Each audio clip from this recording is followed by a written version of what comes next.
All right, so it looks like we've got the first question in, which is how can you be a financial planner and a wealth advisor? That's a good question.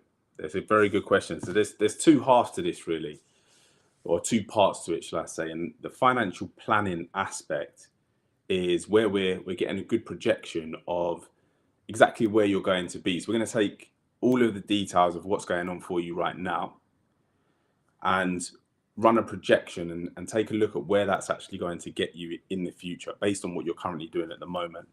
So the financial planning aspect of it doesn't really include any details of like advice in terms of pensions, ISAs, or whatever it might be.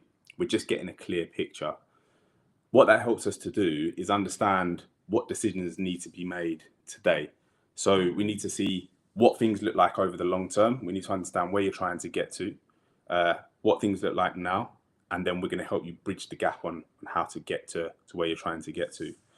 And on the wealth advice aspect, it's a little bit different because this is where products start to come in the picture. So we could be talking about pensions, we could be talking about ISAs, general investment accounts, investment bonds, international investment bonds.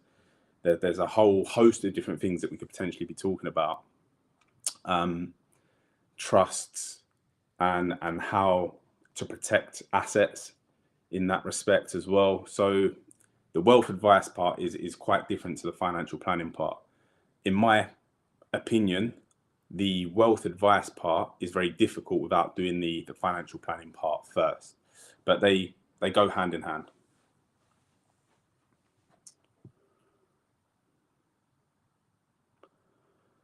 Pension or ISA? So this is a good question, and weirdly this one comes up a lot, because the reason I say weirdly is because I think there's quite a lot of information out there now that makes this understandable and I think there's a lot of people out there that are putting this in layman terms, is what I'm trying to say. But I think there is still a little bit of confusion around it. And pensions and ISAs are both tax efficient vehicles. A pension, however, is much more long term. And I guess the way that you can look at it is that with a pension, you get tax relief up front when you make your contributions. So as an example, if you wanted to put £80 into £100 into a pension, you only actually need to put £80 in, and HMRC will top you up the rest to get you to 100. That's the tax relief. Now, in exchange for that tax relief, what the government are saying is that you can't access that money until you're age 57, and for many of us, it may even be age 58.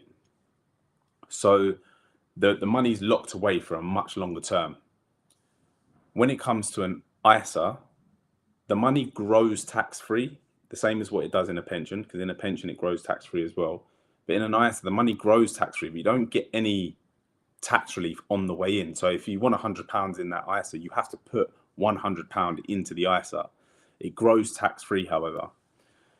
But the good thing with the ISA, for people who don't want their money locked up for such a long term because they think they may need to access it in sort of the medium term, is that you can access that money at any time, and you can access it tax-free as well.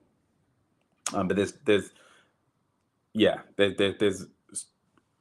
minor differences, but depending on what you're trying to do, they will have a big impact on where you go with it. Well, a big impact on what position it would put you in, shall I say.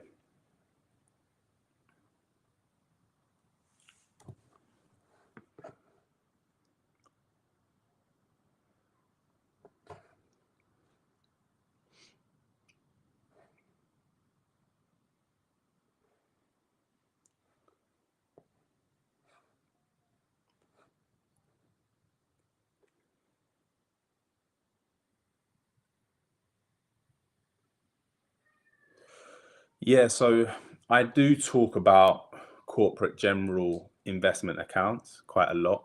That one is for the business owners, for the people who find themselves with surplus cash in the business and they don't necessarily know what to do with it. More time than less, most business owners are so busy that it's very difficult for them to to really find the time to do the necessary due diligence and research to understand what the best decisions are. A lot of people don't want to get locked up in pensions for a long period, or they only want to lock up a portion of their money for the long term. Often property feels just like a whole nother job, and again it's that whole time piece. And the thing with property is that the money is illiquid, so once that money is invested in the property, it's very difficult to then get it back out. So for people that want a little bit more flexibility, there are ways to invest the money in the business, the surplus cash that's held in the business, in a much simpler way that's much more flexible and accessible, and that is through a corporate general investment account. Now, the important thing when it comes to the corporate GIA, let's call it, because GIA is short for general investment account, is that the important thing to understand with it is that the underlying investments are extremely important in terms of how you're holding the portfolio, because there's certain tax efficiencies that you get from holding certain asset classes within the portfolio. So it's all well and good to say, just go and track an index, for example, but at the same time, depending on how much you're investing, the time period that you're investing for, your attitude to risk, and your capacity for loss, you really want to think about how the underlying investments are held. That the diversification and the structure of the portfolio is very, very important. People will oversimplify it and just say, go and track whatever. But I mean, at the moment, a lot of people are seeing that the investments are tailing off because of what's happened in what's happening in the Middle East and with the US, right? So because of this war that's now starting, people's investments are being impacted by that. The question is what do you do? What do you do when these things are happening? A lot of people will panic without understanding how your investments are diversified, or the asset classes that you're holding. It's very difficult to make a suggestion on that. But this is why diversification is so key when it comes to investing. And yeah, I guess another point to make on that is that I think with a lot of people, they think that investing is just about just buying a couple of companies and owning certain stocks like Apple, Tesla, Amazon, whatever it might be. But investment is actually about risk management. It's really about risk management. And if you want to be in a position where you can put your money aside and feel a level of peace of mind knowing that your money's working hard for you, and you want to just go and get on with your life, you want to go just go about your day, right? You don't want to have to be worrying about checking in with investments constantly, and this kind of roller coaster of emotion you get when you're just picking up certain stocks and they're constantly moving up and down. Nobody wants to be in that position. That doesn't do the job that it's supposed to do. The idea of having a structured long-term investment plan is to help bring peace of mind for your financial future. So it needs to be exactly that, a structured investment plan, and ideally with some tax efficiencies around it, because that's going to be one of the things that eats up a huge part of your portfolio as time goes on.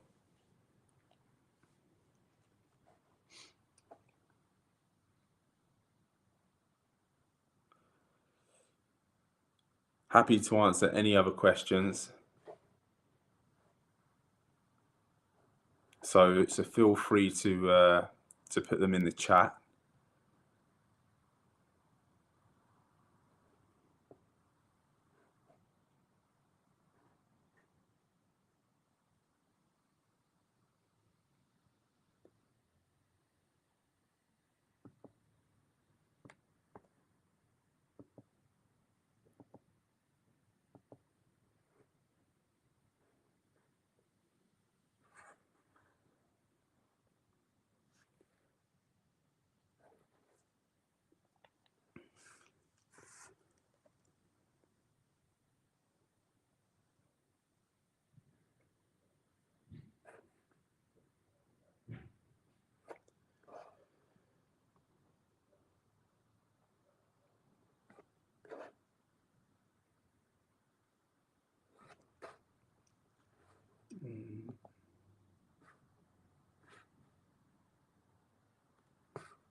So something I wanted to share with you guys and just talk you through was, let me just share this with you.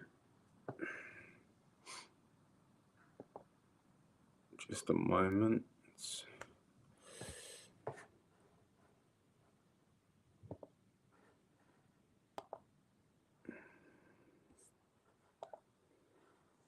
So hopefully you can see that okay. Let me see if I can get a bit of a better. I think that's a bit better, isn't it?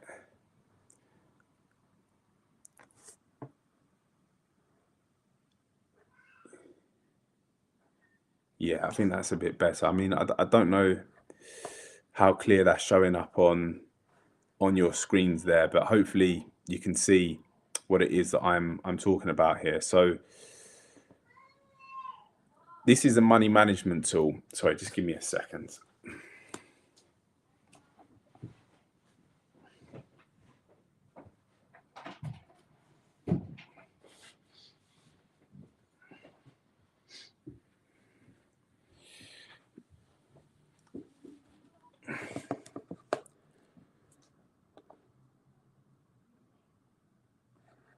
All right.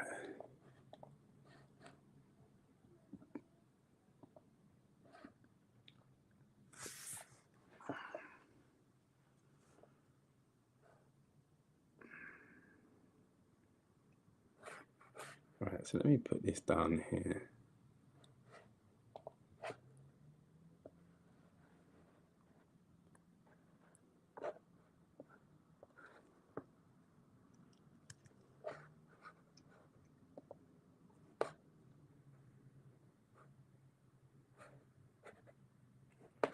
Okay, so this money management tool that you can see here. So I have created this so that you are able to manage your money in a systematic way. And there's a number of different tabs across the bottom here. So the first thing that people can do is put their names in the input section. So it's a little bit more personalized. And your name will then show up, or your names, if you're a couple, will show up throughout the spreadsheet. But if you look at the tabs across the bottom here, so firstly, we've got the dashboard. This dashboard is completely empty just because there's no data in here at this moment in time. But what you're going to do is you go through, you put in your incomes, and let me just give you an example. So let's say, for example, somebody worked at the bank. And this, yeah, let's put some inputs into. We've got a bit of an example here. So we've got Michael, we've got Laura. Just assuming these are the names of the couple, right? So Michael and Laura are now planning to start organizing their finances in a bit more of a systematic way. This is going to help them to make those important financial decisions with clarity, with a lot more clarity anyway. So this is more of a do-it-yourself type service. I mean, we tend to offer a financial planning service, which means that people get this done for them, and it's a bit more comprehensive. But this is typically for people who are of a certain financial status. But yeah, as we go through, let me just talk you through the example here. So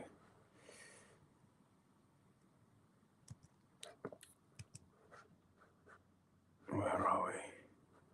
Yeah, so as we go through, what we can do, so for example, in the income tab, what we're going to add in here is, so this person works at the bank, the owner, let's say it's Michael, for example, earns monthly salary of, let's call it 3,500 a month. And let's say that Laura works in the bank as well, just for ease, and she also earns £3,500 per month. Actually, we're going to say Laura earns £4,000 per month, because there's something I want to show you that comes in really handy. And then other incomes, we're not putting any property income here because we've got a separate tab for property income. So in this tab here in the income tracker, we can now put in any other types of income. So let's say, for example, there is a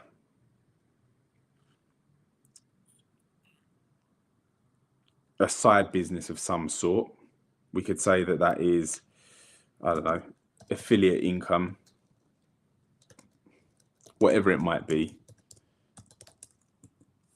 And this is Michael's income. So he's doing something on the side. And at the moment, he's making about 500. In fact, that's going to throw out my. Let's say he's making about £1,000 per month from that. Yeah, and then what we've got up here is going to give us a total. So we can see that Michael's total income is 4,500, and Laura's total income is 4,000. By the time it's added the numbers up, what you'll also see if we go back over to the dashboard is that it's actually automatically populated the dashboard in the income section. So we can see that there's a household income of about £8,500 a month coming in. So they're earning decent salaries, but they also own a property together as well. So we just call this BTL for buy to let, and we're going to say that they jointly own this property, and the gross monthly income on that property is £1,000. The monthly expenses are £300. In fact, £500. So they're getting a net monthly income of about £500 on that property. Just bear in mind that the likelihood is there'll probably be taxes owed on that as well.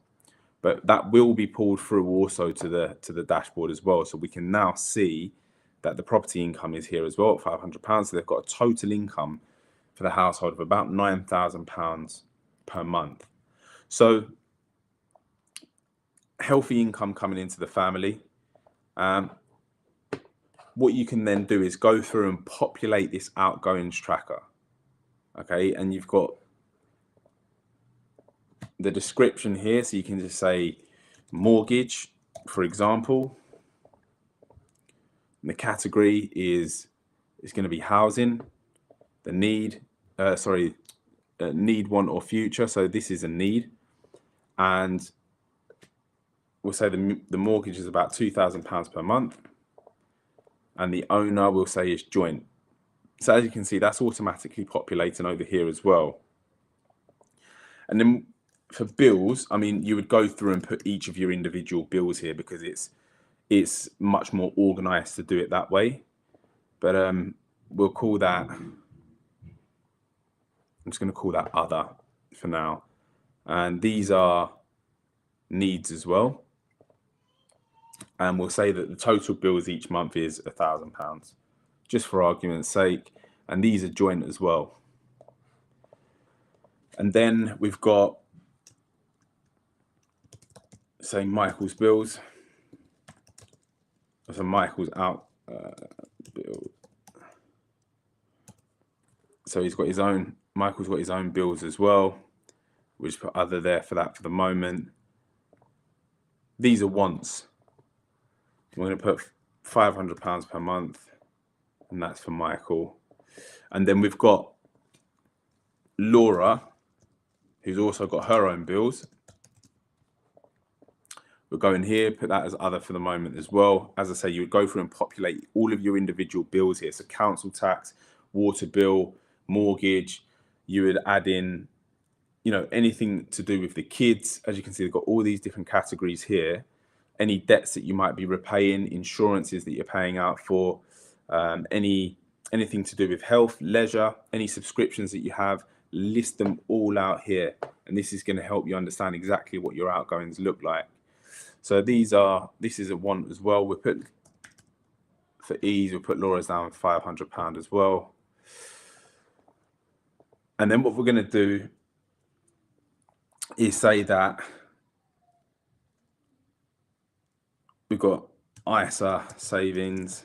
So these are monthly contributions going into an ISA, for example. And we can say this is saving and investing. This is for the future. Putting about £500 per month each into these as well. Again, these are just really rough numbers. So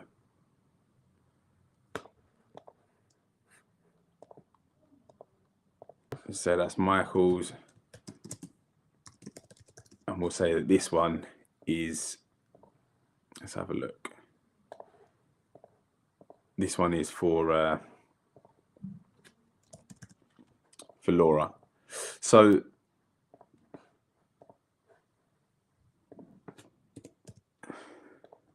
if we go back to the dashboard, what we're now starting to see is that in the outgoing section, all of the outgoings that are listed here in this outgoings tracker shows up on the dashboard, and then it helps you to see what your surplus income is each month. I mean, these numbers might seem a bit ridiculous to some people, but I mean, this is the position that some people, like that other people, are in, right? So whatever the circumstances are for you, once you've added all of these numbers in, it's going to give you a really clear picture of exactly where you stand from that point of view. So next to that, we have the spending tracker. And what's really helpful with this is that if you overspend in the month, if there's an amount that you're spending over what you suggested that you were going to, then you can add all of that in here. What that's going to allow you to do is to actually go back and review what you've overspent on, so that you can just keep track of it and be mindful of what you're doing for the months going forward. It helps you to be able to see where the money is leaking out. If there's something that is consistently coming up that you want to make a change with, you'll be able to clearly see. You know, I can give you an example. For me, is that I like to order food in quite a lot. When I say quite a lot, I mean it's probably once a week. But a couple of years ago, I looked at how much that was actually costing me over the course of the year, and I put it into the spreadsheet just like this. And for the amount that it was costing me, when I worked out how much that was over the long term, if I was to take that money and do something a bit better with it, it just felt like it wasn't really worth doing anymore. So I just cut it down. You know, don't do it necessarily once a week anymore. We do it a bit less, maybe once a month or something like that. But that's just a minor example. What I'm pointing out here is just the fact that you'll be able to clearly see exactly what's going on with your money, and you can make some good decisions with it.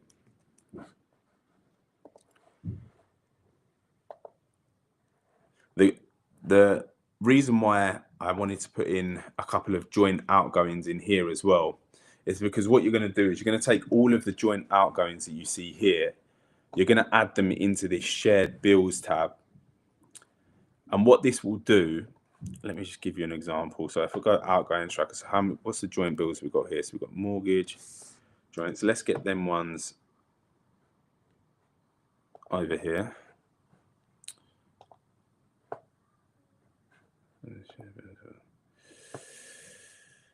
Okay.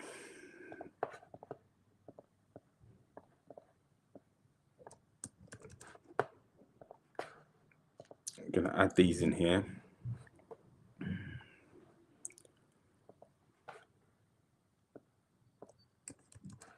For the amounts, we're going to add them in here. Now, what you're going to see is that there are more shared bills, but this will do now.